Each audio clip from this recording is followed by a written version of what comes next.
On prie. Seigneur, merci pour ce moment que nous voulons passer avec toi. Seigneur, que ton esprit soit sur nous et que tu nous éclaires sur ta parole pour pouvoir comprendre et mettre en pratique dans notre vie, Seigneur, pour chaque jour. Nous savons que tu as envoyé le consolateur qui sera avec nous jusqu'à la fin du monde, Seigneur. Merci, parce que ta parole est la vérité. Ta parole nous conduit, Seigneur. Merci. Je pense qu'il y a une confusion peut-être ce matin. Il y en a qui devraient aller à Pogri, là. Et est-ce que les informations, tous les frères, ils ont reçu? Je ne pense pas. Voilà. Il y a aussi ça, voilà. Donc je pense que ça a joué un peu. Et donc ce matin, notre thématique, Jésus guérit. Vous croyez à ça? C'est le même hier, aujourd'hui, éternellement. Voilà. C'est ce qu'il nous a dit. Voilà. Comment? Ah d'accord, merci. Je me souviens, vous avez lu comme moi, dans le jardin d'Éden, c'était la paix. La nourriture était là à côté, jusqu'on courbait, on prenait. Et quand l'homme a désobéi à Dieu, quand le lien s'est coupé entre Dieu et l'homme, les maladies ont surgi. Quand le Dieu voulait libérer son peuple en Égypte, on a vu deux puissances qui se manifestaient. Dieu déployait sa puissance à travers sa puissance pour amener Pharaon à comprendre qui est le maître, qui dirige le monde. Et de l'autre côté, Pharaon aussi a appelé ses marabouts pour montrer leur puissance. Et on savait qu'à la fin, celui qui est plus puissant, c'est Dieu. Voilà. Ça nous donne une vision sur le monde après. Voilà. Et si aujourd'hui, il y a des maladies, il y a des souffrances, la belle-mère de Pierre a eu une fièvre et Jésus a prié pour sa belle-mère, de la belle-mère de Pierre. Cela dit que il y aura des palus, il y aura des difficultés, des soins qui ne vont pas nous amener à la mort. Mais beaucoup des conséquences des maladies viennent du malin. Et nous, chrétiens, malheureusement, beaucoup j'ai vu, on ne fait pas très attention à ces choses-là. On prend à la légère. Frères et sœurs, Dieu nous fait confiance. Jésus nous fait confiance. Allez partout dans le monde annoncer la bonne nouvelle. Il y aura des miracles, il y aura des guérisons, des délivrances dans des vies. On sait ça. Mais est-ce que nous mettons en pratique ces choses-là? Non. On est concentré sur nous-mêmes. On est attaqué dans nos pensées, dans nos cœurs, par des petites histoires qui n'ont pas de sens. Et le diable fait des ravages à notre côté. C'est pour cela que moi, je vais vous ramener un peu sur la puissance de Dieu et le diable qui s'est manifesté en Égypte. Nous, on est de Dieu.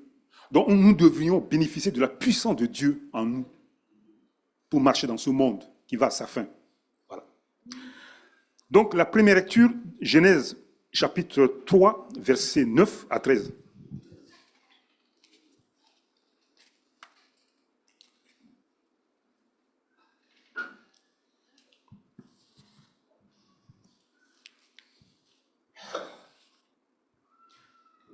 Genèse chapitre 3, versets 9 à 13. Je vous lis. Mais l'Éternel Dieu appela l'homme et lui dit, « Où es-tu » Il répondit, « J'ai attendu ta voix dans le jardin et j'ai eu peur parce que je suis nu et je me suis caché. » Et l'Éternel Dieu dit, « qui t'a appris que tu es nu? Est-ce que tu as mangé de l'arbre dont je t'avais défendu de manger? L'homme répondit, la femme que tu as mis auprès de moi m'a donné de l'arbre et j'en ai mangé. Et l'Éternel Dieu dit à la femme, pourquoi tu fais cela? La femme répondit, le serpent m'a séduit et j'ai mangé. Derrière, pourquoi tu avais fait cela, ça dit beaucoup de choses de la part de Dieu. Et on peut imaginer les choses. Est-ce que, madame, tu sais les conséquences de ce que tu as fait? De la désobéissance que tu as manifestée? Troisième lecture. Dans Jean, chapitre 17, versets 1 à 5.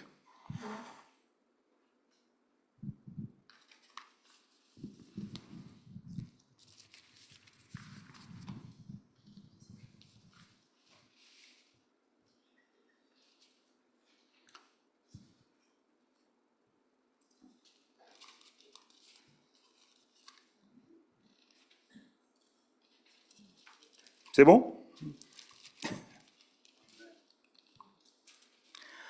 Après avoir ainsi parlé, Jésus leva les yeux au ciel et dit au Père, l'heure est venue, glorifie ton Fils, afin que ton Fils te glorifie, selon que tu lui as donné le pouvoir sur toute chair, afin qu'il accorde la vie éternelle à tous ceux qui tu lui as donné, dont vous et moi.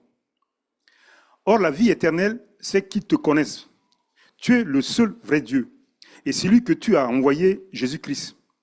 Je t'ai glorifié sur la terre, j'ai achevé l'œuvre que tu m'as donnée à faire. Et maintenant, toi, Père, glorifie-moi auprès de toi, toi-même, de la gloire que j'avais auprès de toi avant que le monde soit. Voilà. Jésus est Dieu, Jésus est venu pour nous montrer le chemin. Voilà. Troisième lecture, pour en finir, c'est dans Matthieu 10, 1.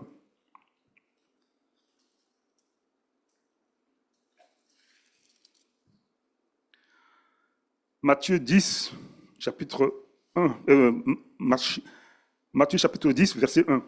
Puis, ayant appelé les 12 disciples, il leur donna le pouvoir de chasser les esprits impurs et de guérir toutes les maladies et toute infirmité. On voit là, Jésus est venu pour deux choses. Les conséquences du péché dans le jardin d'Éden nous a amenés à la déchéance. On a perdu la vie éternelle. Jésus est venu pour réparer ça. Deuxièmement, les souffrances que vous et moi on vit de chaque jour. Jésus a montré le chemin où on devrait être libéré dans nos pensées, dans nos corps. Donc, à la obéissance à la parole de Dieu. Et en demandant à Dieu le Père d'envoyer le Saint-Esprit pour venir sur la terre des hommes, pour marcher avec nous. Est-ce que vous me comprenez très bien? Voilà. Donc, le Saint-Esprit marche avec nous. Ce que nous faisions dans nos pensées, dans nos cœurs, le Saint-Esprit contrôle tout. Parce qu'il sera avec nous jusqu'à la fin du monde.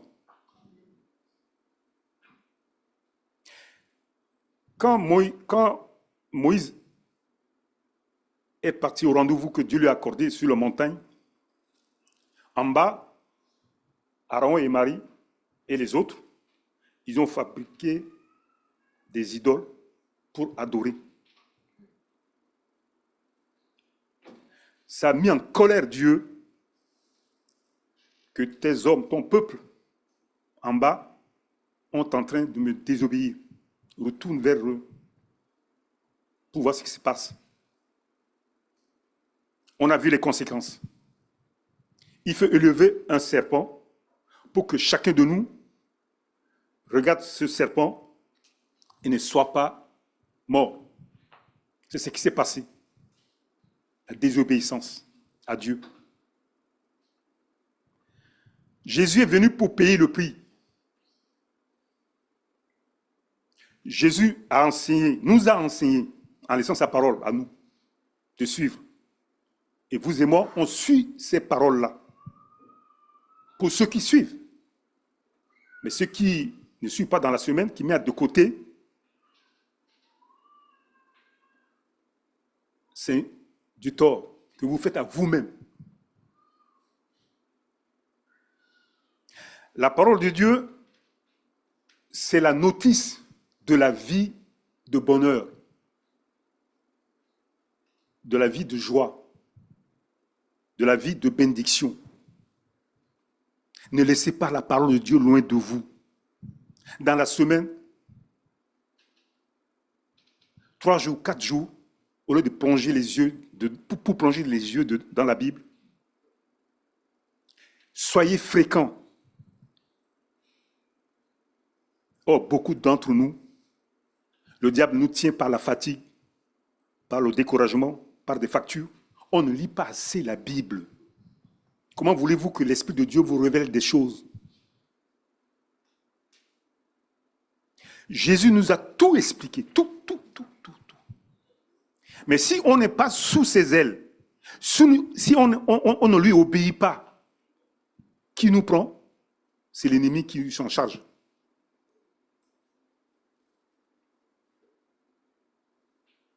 C'est pourquoi beaucoup aujourd'hui, beaucoup de chrétiens souffrent, sont malades, en difficulté. Parce qu'ils ne prennent pas la parole que Jésus leur a laissée comme une force, une puissance. Nous qui sommes en Christ, nous qui disons chrétiens, l'ennemi cherche le moyen possible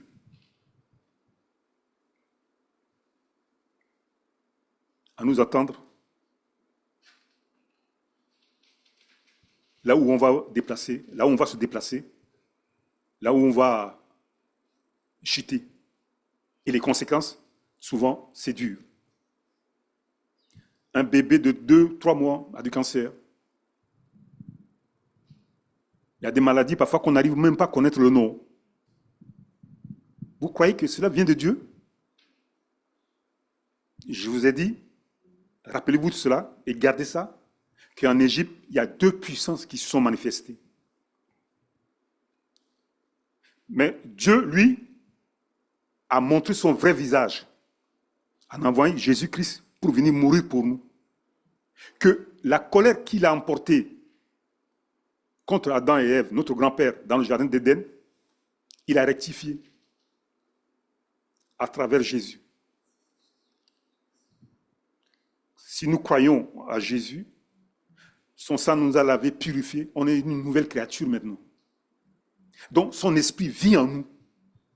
Et donc nous ne devrions pas mettre le pied dans le monde. Si on glisse de l'autre côté, c'est la puissance négative qui va tomber sur nous.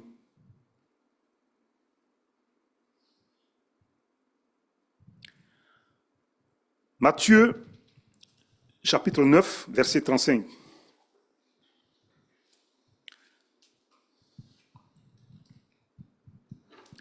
Enseignement de Jésus-Christ en prêchant la bonne nouvelle du royaume et guérissait des maladies. Je vous dis que Matthieu 9, verset 35, que dans le jardin d'Éden, il n'y a pas de maladie, il n'y a pas de maux de tête. Et Dieu a planifié toutes choses. Vous et moi, allez même à l'instant même lire dans Genèse. Jésus n'a pas pensé à faire des plantes pour les maladies, non. Parce qu'il Dieu n'a pas pensé à ça. Dans le jardin d'Éden, nous devions être éternels. Nous devrons être éternels. Mais c'est le diable qui a amené la maladie. Jésus parcourait toutes les villes et les villages, enseignant dans les synagogues, prêchant la bonne nouvelle au royaume et guérissant toute la maladie et toute infirmité. Je veux dire, Jésus est venu contre la mort, contre les maladies, et nous montrer le chemin. pour la joie, le bonheur, la vérité. Parce que quand on a quitté quand on a quitté la main de Dieu, on est devenu des manipulateurs, des menteurs, des tricheurs. C'est ça la nature du diable. Et il y en a qui ont encore dans cette nature-là. Et nous, les chrétiens, on ne devrait pas prendre ce chemin-là. C'est le chemin de la mort. La duplicité, manque de vérité, manque de droiture. Il y a des conséquences. Dieu a dit à Ève, pourquoi tu as fait cela? Et les conséquences sont là. Dans nos pensées, dans nos cœurs, nous ne devrions jamais, jamais avoir du rancœur, de mauvaises pensées contre qui que ce soit. Il est riche ou pas riche, ne l'enviez pas. Contentez-vous de ce que vous avez. Jésus enseignait dans le temple la droiture, la vérité et guérissait les malades. Il est venu pour ça. Pour la mort, il s'est donné lui volontairement sur la croix. Et c'était dur pour lui parce qu'il priait beaucoup quand il attendait l'arrivée des gardes qui devaient l'amener. Il a demandé même à son père que ce n'est pas la sienne, mais que ta volonté soit faite. Quand on vérifie ça, Jésus a souffert de prendre nos places sur la croix pour nous donner la vie éternelle, et pour nous guérir par la foi. Deuxième lecture, Matthieu 9 toujours, ne bougez pas, et puis versets 6 à 8. Or, afin que vous sachiez que le Fils de l'homme a sur la terre le pouvoir de pardonner le péché, lève-toi, dit-il au paralytique, prends ton lit et va dans ta maison. Et il se leva et s'en alla dans sa maison. Quand la foule vit cela, elle fut saisie de crainte et glorifia Dieu qui a donné aux hommes un tel pouvoir.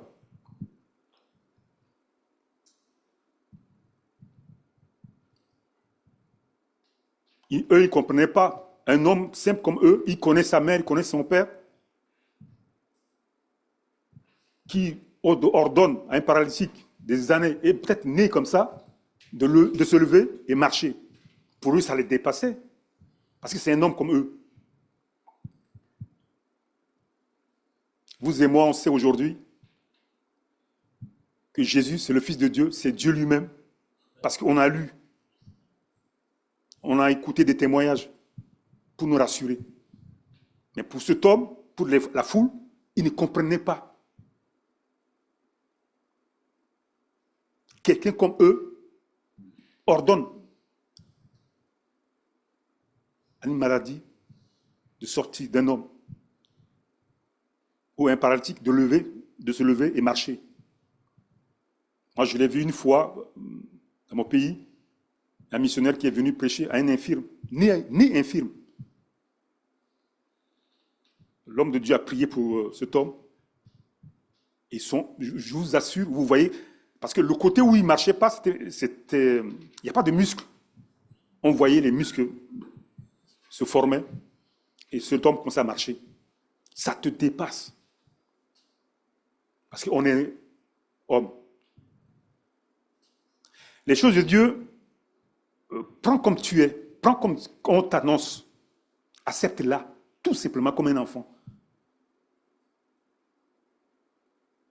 Et tu verras la gloire de Dieu manifester en toi. Ne doute pas, ne cogite pas, ne réfléchis pas. Avec Dieu, c'est ainsi.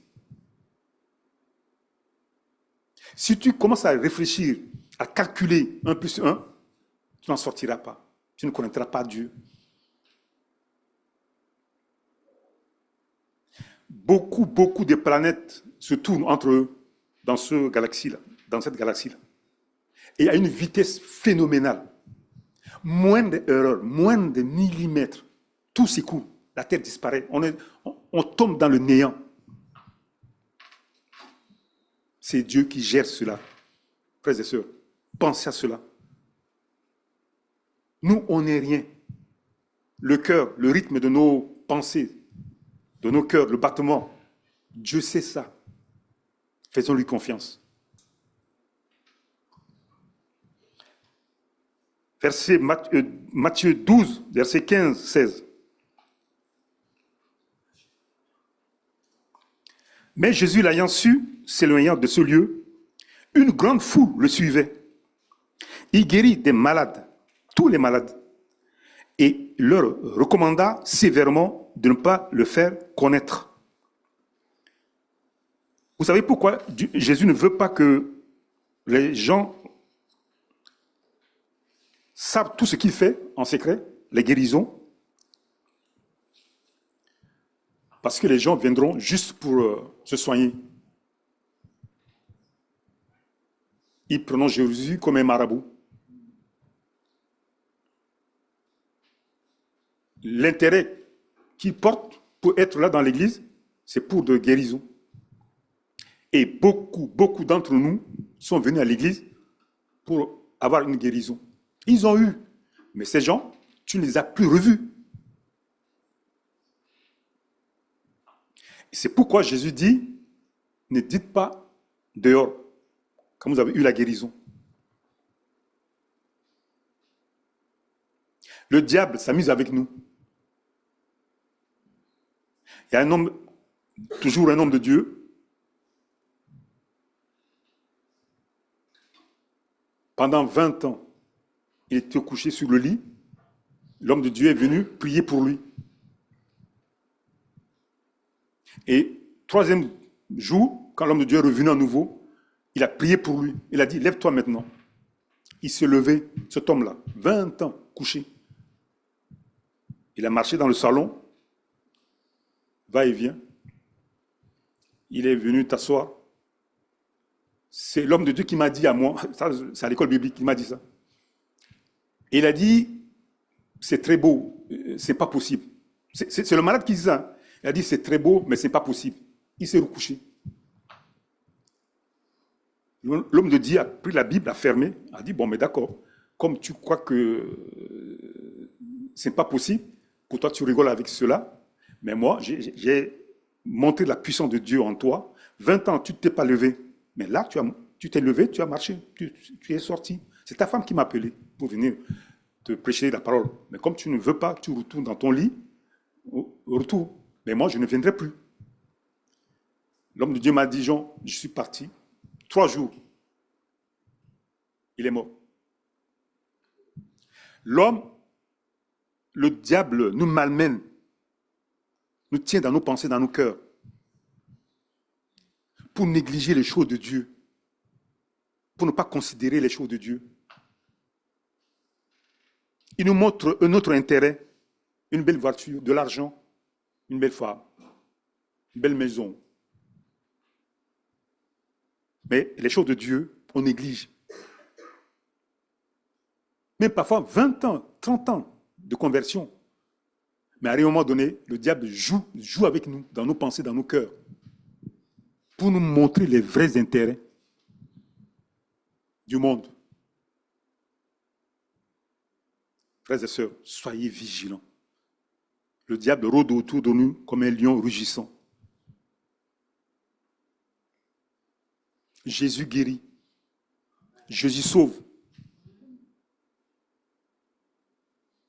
Jésus bénit. Matthieu 9. Je ne voulais pas aller loin parce que sinon vous allez vous perdre.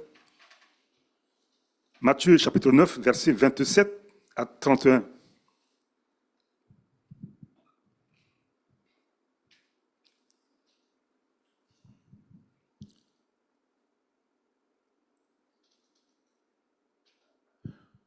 On est très orgueilleux.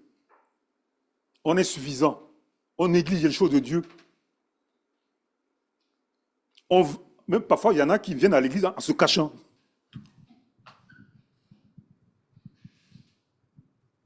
Moi, je voulais faire ça un peu. On est au moins 400 chauffeurs de poids lourds. Je suis je suis allé dans une entreprise. Il faut faire les papiers et puis passer le service de sécurité et tu gardes ton camion pour faire les papiers. Il y a un frère qui est parmi les ouvriers de l'entreprise. C'est des sortes de produits chimiques, quoi. On met dans le conteneur. Ancien pasteur, c'est vrai, tu es là, Jean, c'est toi, ancien pasteur. Parmi, il y a des mondes. Et mes collègues sont cachés. Ils me disent, ah bon, tu es pasteur, et puis tu nous as jamais dit ça. Je dis, je ne suis pas ancien, mais je ne suis pas pasteur, mais je suis ancien. Le frère, il a crié. Je vous donne le nom, c'est le frère Brice. Je vous dis, mais Brice, calme-toi, tais-toi. Frères et sœurs, il y a une sœur aussi, attends, ça je vous dirai après, il y a une sœur aussi, le frère, le pasteur Blanc, c'était à 2000, à Vienne, la sœur, ça fait 2 ans, 3 ans, avec son mari, ils n'ont pas eu d'enfant. Et ils voulaient que le frère prie pour elle, pour qu'elle ait un enfant. Il a parlé doucement à l'oreille du pasteur. Le pasteur a dit, quoi? Mais pas le haute voix. Je veux un enfant, dis ça. La sœur a voulu disparaître dans un petit trou dessous. Elle n'est plus là parmi nous, parce qu'elle est dans notre église. La sœur a dit, je veux un enfant, je veux un enfant. 1 mois. Elle est tombée enceinte. Dieu est puissant. Dieu nous aime. Ayons confiance en Dieu. Dieu est là au milieu de nous.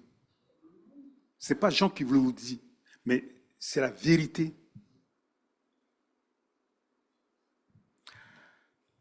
Matthieu 9, verset 27 à 31. Étant parti de là, Jésus fut suivi par 2 aveugles qui criaient « Aie pitié de nous, fils de David ». Dit fils de David, c'est pour dire qu'il connaît son père, il connaît sa mère. Mais par la foi, il a crié. Lorsqu'il fut arrivé à la maison, les aveugles s'approchèrent de lui et Jésus leur dit, croyez-vous que je puisse faire cela? Oui, Seigneur, lui répondit-il. Alors il leur toucha les yeux en disant, qu'il vous soit fait selon votre foi. Et leurs yeux s'ouvrirent. Jésus leur fit cette recommandation sévère, comme tout à l'heure je vous ai dit. Prenez garde que personne ne le cherche. Mais dès qu'ils furent sortis, ils répandirent sa renommée dans tout le pays.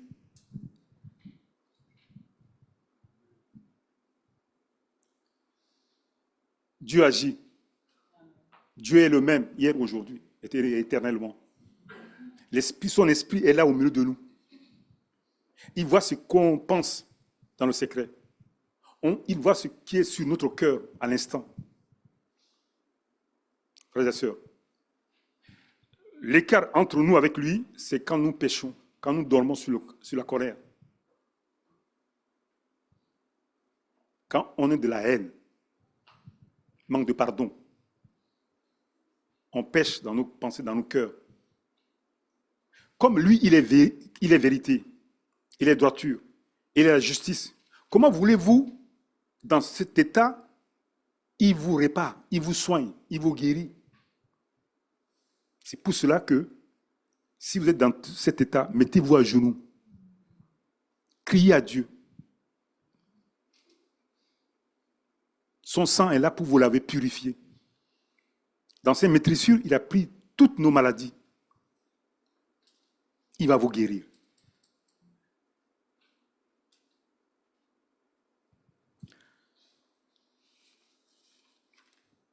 Jacques 5, 15, 16.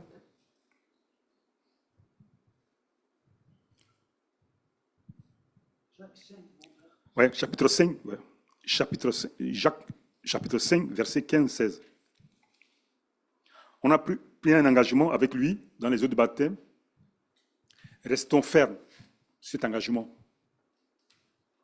Lui, il ne va pas nous trahir. Mais nous devions rester fermes en veillant sur nos pensées, sur nos cœurs. Avec notre entourage, contrôler toutes choses. Contrôler toutes choses ne dit pas que je me méfie de tout le monde, je me protège. Non, ce n'est pas ce que je veux dire. Mais veillez que votre rapport avec Dieu, il n'y a pas une tâche. L'orgueil nous tue. L'orgueil nous tue. J'ai cité une sœur qui voulait avoir un enfant tout à l'heure. J'ai donné mon exemple. On voulait se cacher. Mais on ne peut pas se cacher devant Dieu. Souvenez-vous de Jonas. Jonas s'est enfui au fond du cale. Dieu savait où il se trouvait. Ça ne sert à rien. Soyez à la portée de la main de Dieu. Le Saint-Esprit veille sur nous. Le Saint-Esprit contrôle toutes choses.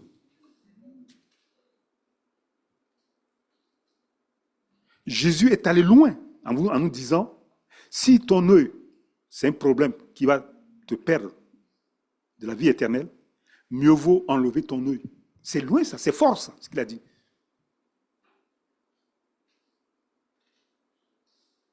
Que rien, que la nature de Jésus soit sur nous.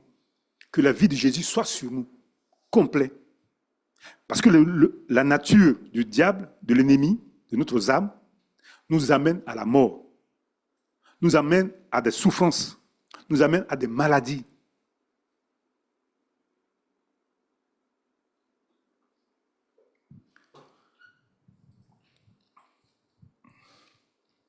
La prière de la foi sauvera le malade et le Seigneur le relèvera. Et s'il a commis des péchés, il lui sera pardonné. Confessez donc vos péchés les uns et les autres et priez les uns pour les autres afin que vous soyez guéris. La prière fervente du juste a une grande efficacité,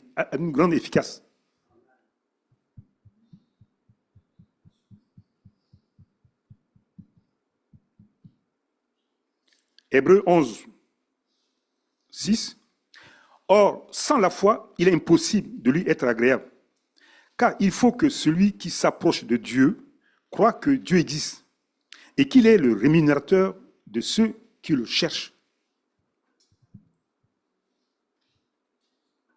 Parmi vous, vous voyez des hommes riches, vous voyez des calculateurs, vous voyez des gens intelligents. C'est ça qui va les amener à la mort. Parce qu'ils sont très intelligents. Nous, on se moque de nous. On rigole.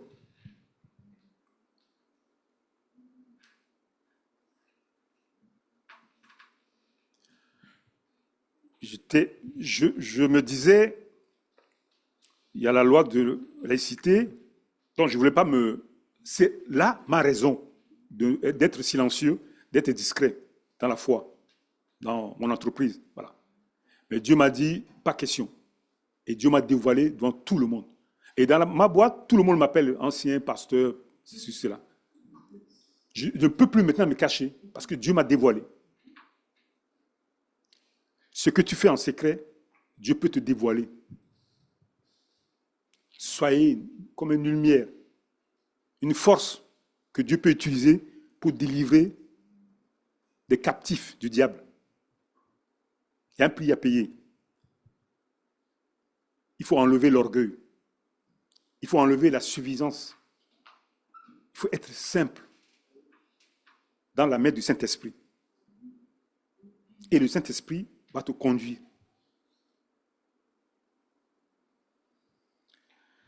Matthieu 8, 17. Jésus est venu pour nous sauver de la colère du Père, nous laver, nous purifier par son sang, sacrifice. Voilà. Afin que s'accomplisse ce qui avait été annoncé par Isaïe, le prophète, il a pris nos infirmités et il s'est chargé de nos maladies. Jésus. Donc, normalement, l'épidémie ou maladie, ça ne doit pas nous toucher, parce que Jésus l'a pris sur lui. Et son sang nous a lavé, purifié. On croit ces choses-là.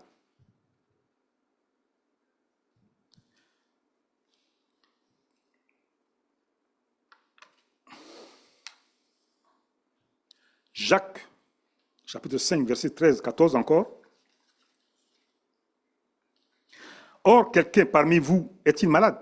Qu'il appelle les anciens de l'Église, et les anciens prient pour lui, en loyant de lui au nom du Seigneur. La prière de la foi sauvera le malade, et le Seigneur le relèvera. Et s'il a commis des péchés, il lui sera pardonné. Et c'est ce que nous faisions à l'Église. Et je pense que beaucoup de frères et de sœurs qui sont malades, il y en a qui n'osent même pas demander cela. Je ne donne pas le nom. Il y a un frère qui est venu me voir, il me dit de prier pour lui secrètement. Je dis, frère, non, pas question. Tu demandes qu'on te oint d'huile, et puis on prie pour toi devant tout le monde. Son regard était un peu méchant. Je dis, je m'en fous. Et c'est ce que je dois respecter, ce qu'ordonne Dieu. Il a fait cela. Et après, il est venu me remercier. Parce que Dieu l'a guéri. Souvenez-vous de ce que Jésus avait fait. Quand Jésus venait vers Jean-Baptiste, Jean-Baptiste l'a dit, c'est pas toi Jésus, non, toi tu es saint. Qu'est-ce que Jésus lui a dit? Jésus lui a dit, laisse faire. Il respectait la volonté du Père. Donc, dans les choses de Dieu, les principes de Dieu, respectons bout à bout les choses. Restons simples. Gesticulons pas gauche à droite.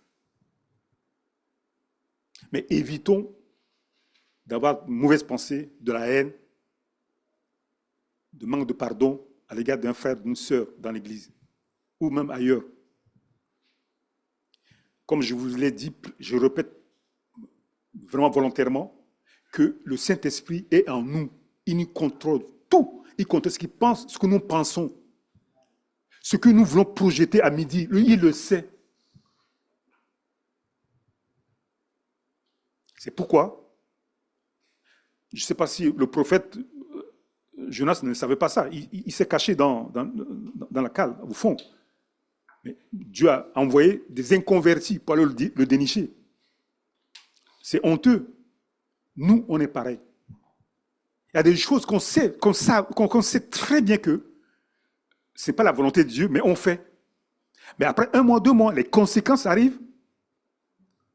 On ne sait pas qu'est-ce qui a poussé un tel effet sur nos corps, nos vies. Mais cogitons un peu, frères et sœurs. Quand on reste dans la volonté de Dieu, Dieu nous bénit. Dieu nous conduit. Dieu nous dirige.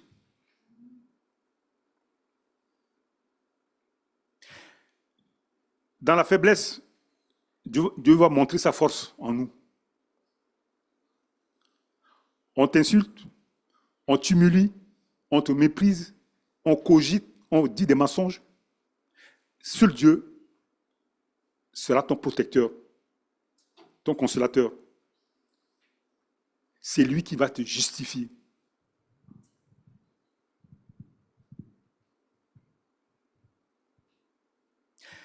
Les choses de Dieu, la parole de Dieu, c'est une puissance. La parole de Dieu, c'est Dieu lui-même qui est en nous. Si nous se référons à chaque fois à la parole de Dieu. Ne laissons pas quelque chose de ce monde prendre le dessus de la parole de Dieu. C'est Dieu qui est au-dessus de tout.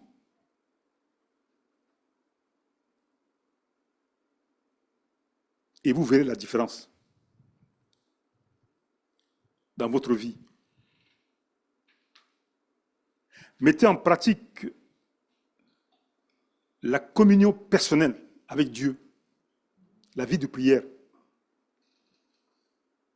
Veillez sur vos pensées, sur vos cœurs, sur ce que vous faites. S'il y a une incompréhension avec l'autre, quoi que ce soit, Dieu sait qui était à l'origine de ce fait. Il gère tout. Si c'est vous, même si vous avez la raison, laissez-lui la raison.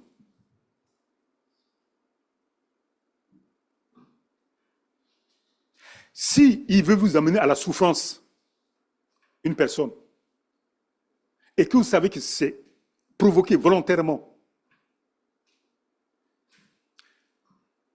celui qui a le dernier mot, c'est Dieu.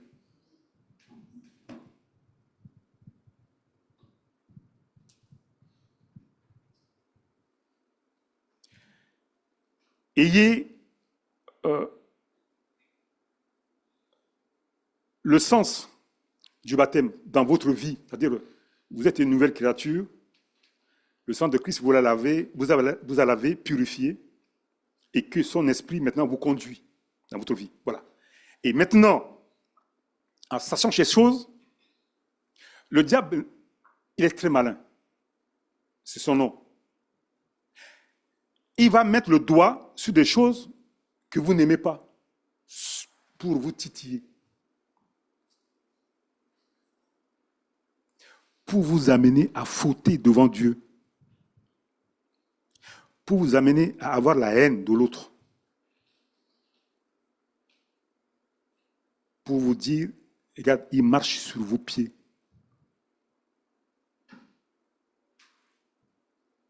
Ne vous laissez pas faire. Job était entraîné par le diable dans la souffrance. Mais Job n'a pas cédé. Il a tout perdu. Mais vous savez, qui voulait l'amener Job à la déchéance? C'est sa femme. Sa femme lui dit, insulte Dieu, mettons fin à tout, et ne restez pas comme ça. Ton Dieu, il est où? Ça, c'est fort, ça. La seule personne à qui maintenant tu avais confiance, c'est ta femme. Et ta femme te dit, insulte celui qui vous a tout donné, et puis on met fin à ses souffrances. Qu'est-ce que Job lui a répondu? Insensé. Ce n'est pas ce que tu dis.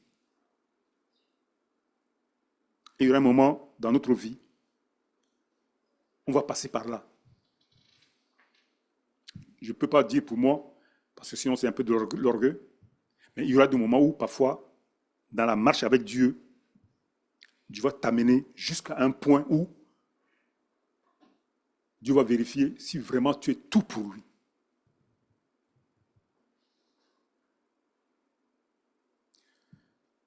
Jésus nous a dit, il tient la vie et la mort entre ses mains. C'est lui qui contrôle tout. Jésus, maintenant. Le Père lui a donné cette autorité maintenant. Donc nos vies est entre ses mains. Même si on est au bout et qu'on sait qu'il n'y a plus personne, mais il faut toujours avoir le regard vers lui, vers notre Seigneur Jésus-Christ, qui est mort pour nous. C'est lui qui va se lever le dernier jour pour nous protéger. C'est vrai que la génération d'aujourd'hui, on n'aime pas souffrir. On n'aime pas être déterminé. Dans la vie chrétienne, dans la vie de l'Église, parfois, des gens à qui tu as mis confiance, et tout d'un coup, tu ne le vois plus. Le diable les a eus pour les choses de ce monde, qui est éphémère.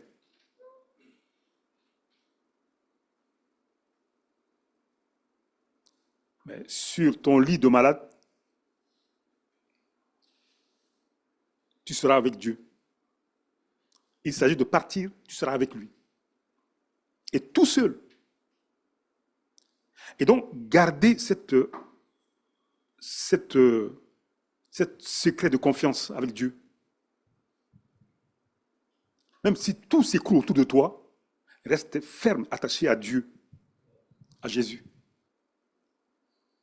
C'est lui qui tient tout dans sa main.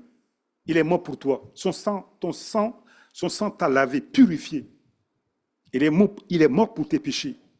Dans tes maîtrisures, il a pris toutes tes maladies. C'est lui le chef suprême. Et il nous a dit qu'il partait pour nous préparer des places. Et un jour, il sera avec nous pour l'éternité. Croyez à ces choses-là. Croyez au nom de Jésus. Pour lui, la guérison n'est rien d'autre que une bénédiction, une délivrance. Dernière lecture, pour ne pas trop vous tenir, dans Marc, chapitre 16.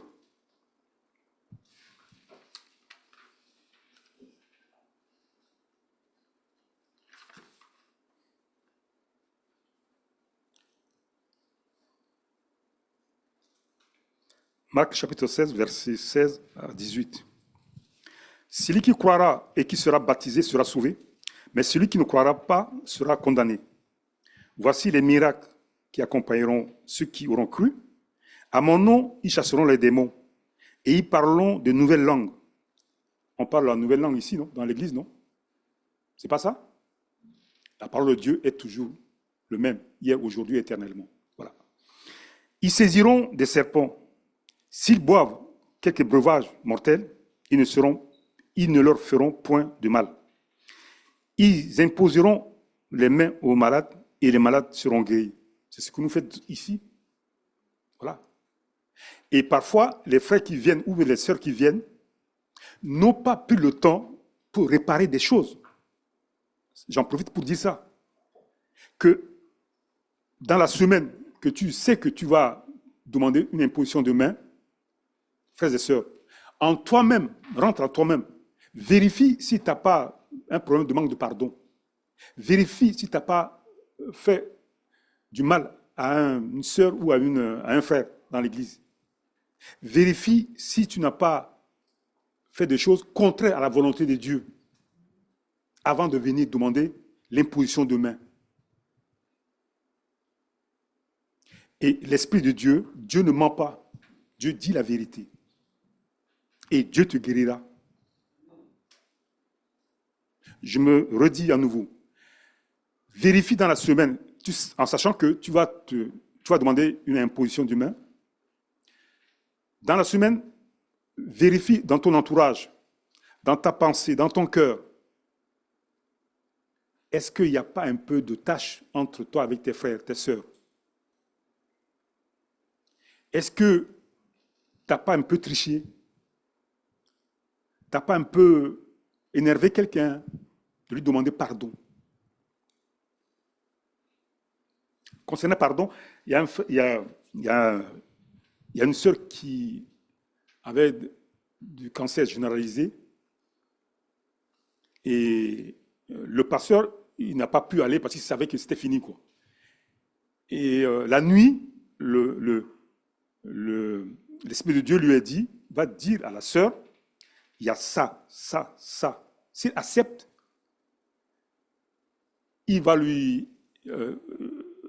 Jésus va le guérir. Le frère s'est réveillé à 2 heures du matin. Il m'a dit ça. Il a dit, Jean, je suis paniqué. Je dis, mais c'est pas possible.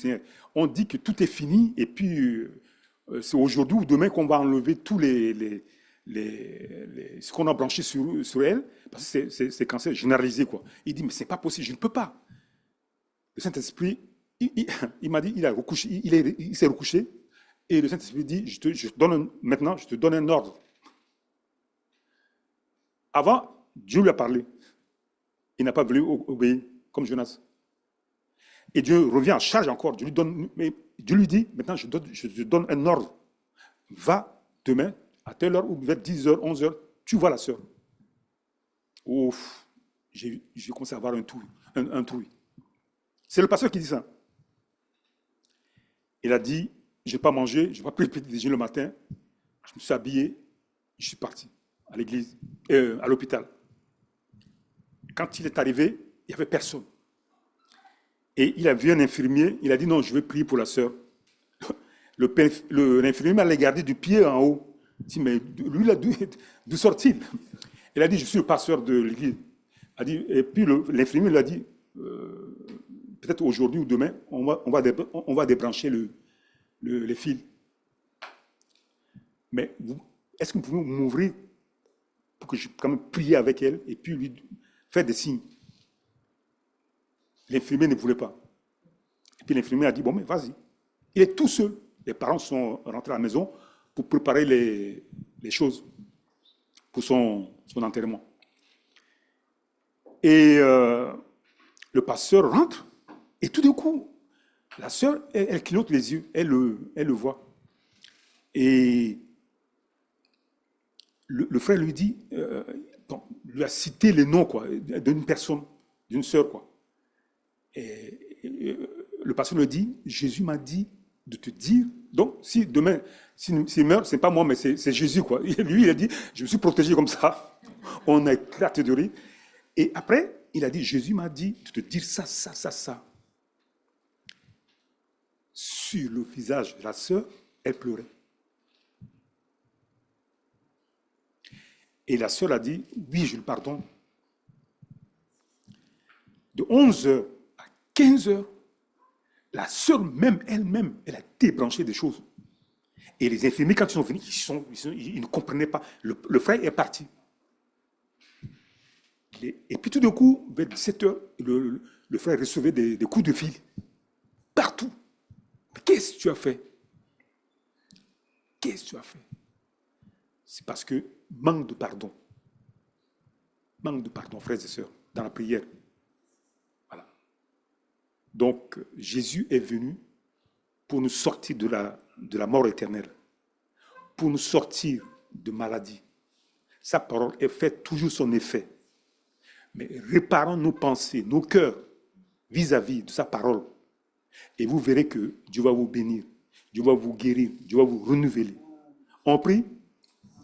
Merci Père pour ce mois que nous avons passé avec toi, Seigneur. Ta parole est la vérité, ta parole est la justice, ta parole est la lumière sur nos sentiers, Seigneur. Merci. Bénis mes frères et sœurs qui sont là devant toi, Seigneur, dans cet auditoire, que ton esprit passe sur eux, que ton esprit les lave, les purifie dans leurs pensées, dans leur cœur. S'ils ont fait quelque chose qui ne sont pas à ta gloire, Seigneur Jésus, pardonne-leur. Et guéris-les, Seigneur Jésus. Au nom de Jésus. Au nom de Jésus. Amen. Il y a des annonces?